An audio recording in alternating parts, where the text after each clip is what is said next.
Hello, everybody. This is your daily real estate practice exam question. And I have a question that I answered a couple of weeks ago, but I answered it worded a little differently. And this seems like a very popular fair housing question. So, every single time I get it worded a different way, I'm going to just dive back into it and see how you guys are answering it and help you guys out because I want you to be confident in understanding this concept. Okay. So a broker lists a home and advertises it in an ethnic newspaper, hoping to attract buyers of the same ethnic background. Such conduct is A, illegal, B, redlining, C, legal, or D, blockbusting.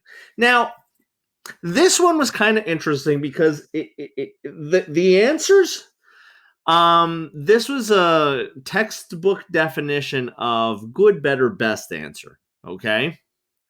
So, what I'm going to do is go through what each one of these is and why I do not believe that each one of these that I'm crossing off as an answer is what we're describing up top. So, blockbusting. That's also known as panic peddling or panic selling. That's when you go to someone's home and you induce them to sell. So you're saying, hey, Mr. Seller, you should sell your home because there is a protected class moving in or out of an area. So those people are moving in. Those people are moving out. You should get your money now while you still can. As far as advertising in an ethnic newspaper, to attract buyers of the same ethnic background, I do not believe that's trying to induce a seller to sell. So I'm going to cross that off as the illegal practice of blockbusting or panic selling. Redlining. This has to do with basically a lender or a insurance company denying any kind of loans to people in a certain area. Okay. So they draw a red line around the geographic area and say, we're not going to lend to members of a protected class in that area. Okay. So that is redlining. And I'm sure you could think of many different ways in which redlining has occurred in the past. It is definitely a part of our country's history. It is something that was done, and I will tell you a lot of times this does come up as something as the lasting effects of redlining, and what impact that has on minority groups and different racial groups. And this is something that I do suggest that you take a look at what that is, because I think that is very important for you to understand all of these fair housing ones, because you will get multiple questions on this. This is why I go into this as in depth as I do.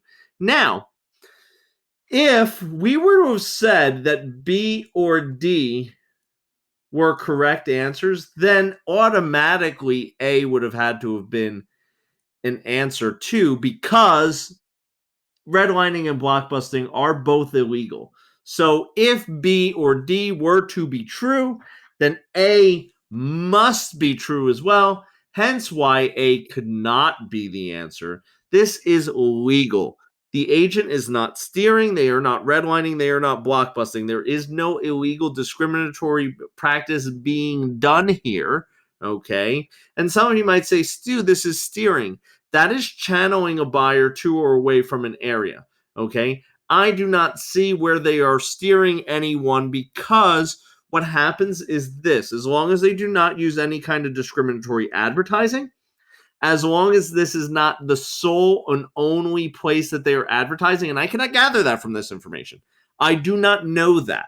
If it is, excuse me, if it is the only place that they are advertising it, I would say that is potentially illegal. Okay. But again, I would have to see the question. And if you look at my other questions that I've done that are similar to this, you'll be able to see, how I tackled those and how I answered them. Because again, each question has to be looked at as its own thing. So this one, guys, I would say is C, legal. Guys, I hope you like this one. If you do, smash that like button, hit subscribe, and I'm going to see you real soon.